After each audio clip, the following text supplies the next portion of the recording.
Hello and welcome to another episode of the GCN Tech Clinic, where you guys send in your techie questions and we do our very best to answer them. You can send in your questions using the hashtag AskGCNTech.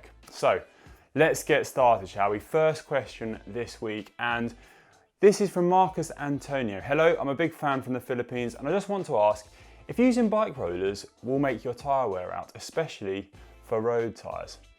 Now, Marcus, it's an interesting question. I think it kind of depends on the rollers you're using. Now, I used to use rollers which were actually I think they were third hand, and they didn't quite roll that well. They're a bit asymmetrical, not very spherical, and it made my tyres roll out quite a lot because I think your tyre will wear if it's not keeping constant contact with the roller, if it's kind of slipping a bit, or if you put down quite a lot of power and the tyre suddenly kind of skids on the roller, then it will wear out.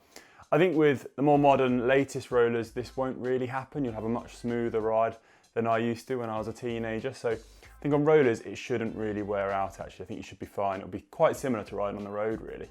However, if you're using a back wheel roller where you kind of fix your bike straight into a turbo trainer, that can cause your tyre to wear out a bit, especially when you're putting down quite a hard effort, because you quite often will get that kind of slippage on the tyre where you feel like you're going through mud, and every time you do that you're kind of skidding the tyre again, and that will cause your tyre to wear out. So yeah, it depends on the kind of roller you have. If you are noticing wear on your tyre, I'd recommend using an old tyre or maybe an old wheel on your bike when you do a turbo session, and that way you save your nice new good quality tyres for the spins out on the road. So hope that's answered your question and enjoy the riding. Now next up we have a question from Cy Burr. Bike storage. Is there any downside to storing a bike with carbon rims? On a wall mount, both wheels on the wall hanging from the front rim. I would say it isn't. There's no damage at all. Work away. I think a wheel's designed to take your weight, so it's definitely designed to hang from the wall, and it won't do any damage to the wheel. What I would suggest though is maybe getting a bit of foam or something soft, a towel for instance, and just putting it round the hook on the wall. If the hook's metal or if it's quite an abrasive material, you might scratch your wheels. So just get around that by making a softer surface on the hook, and hopefully your wheels will be fine then, but it's not going to damage the wheel simply from hanging from the wall though. So work away. Next question from Peter Wyckoff. I hope I've pronounced that right, sorry if I haven't. Hi guys, I just bought a really high quality jersey and was curious of an alternative to safety pins for attaching my bib number. Well, this is an interesting question now. There are a few alternative ways. I think my favourite would probably be a needle and thread. If you get a really good needle, fine thread, and kind of thread it through very gently, just at the corner and in the middle between the corners. And that way you can kind of put your number on without that aggressive kind of pin action, which repetitively will maybe cause a few holes in your jersey. However, a needle and thread will take a lot longer to put your numbers on, so it's kind of something you want to do the night before if you can, if you have time. Another suggestion I'd say is maybe use magnets. There's a few magnet options out there which will kind of safely attach the number to your jersey and won't cause it to cause any holes in the jersey either. I think I'd definitely stay away from any sort of sticking material. I often, when I was racing, stayed away from sticky numbers. I found I'd never get my jersey back to how it was before I put a sticky number on. I'd always regret it. I'd always do it when I was really tired. I'd see a sticky number at a race and I'd be like, brilliant, on it goes. And then I'd put it in the wash. The next morning there'd always be a bit of glue residue left over. And personally I hate it, so I stopped using sticky numbers. I always use pins. And I'd say if you are using pins, get a really good quality pin and don't let it rust in anyway. As soon as it starts rusting or that it's not as sharp, then it will just create a bigger hole in the jersey, which will potentially damage your jersey. So keep on top of your pins, buy brand new pins that are very sharp, and it shouldn't damage your jersey too much. But yeah, I hope that's helped you and good luck in your racing. Next question from Daniel Robinson. Why is it that professionals' more stylish and strangely shaped saddles are more comfortable than my big cushy soft one? Well, this is an interesting question and it's a topic of debate amongst many riders, I think. Personally, I think the answer is because a hard saddle, you're not sort of moving around as much on the saddle.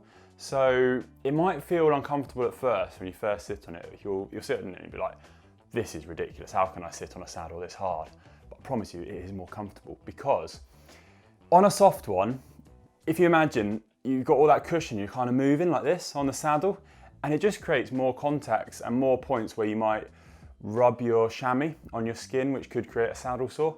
So personally, I always thought a harder saddle was better because it kept you in one position. It sounds strange, and I'm probably not explaining myself that well, but it works. Okay, next question from Jeremy Wong. Do I really need a disc brake pad separator when servicing my road disc brakes? Well, Jeremy, it depends on the type of disc brakes you're using. If you have hydraulic disc brakes, then I'd say definitely yes. When you're servicing your bike and the wheel's out, the rotor's out of the disc brake, and you pull the brakes, they will contract until they touch each other, the pads touch each other, and then it can be very hard to get them to re-separate and fit the rotor back in. If you have done this, maybe get a flathead screwdriver or find yourself a disc brake separator, and you can kind of gently ease them out again, but it's not something you kind of want to do too often. With a disc brake with the cables, then this isn't a problem because it's not hydraulic fluid within the cable, so you'll be able to separate them again, no problem. Yes, you do need a disc brake pad separator for hydraulic disc brakes, not for cable disc brakes. So hope that's answered your question, Jeremy. Now, next up from Justin B. How do I know if I should get a bigger chainring going from 50 to 52?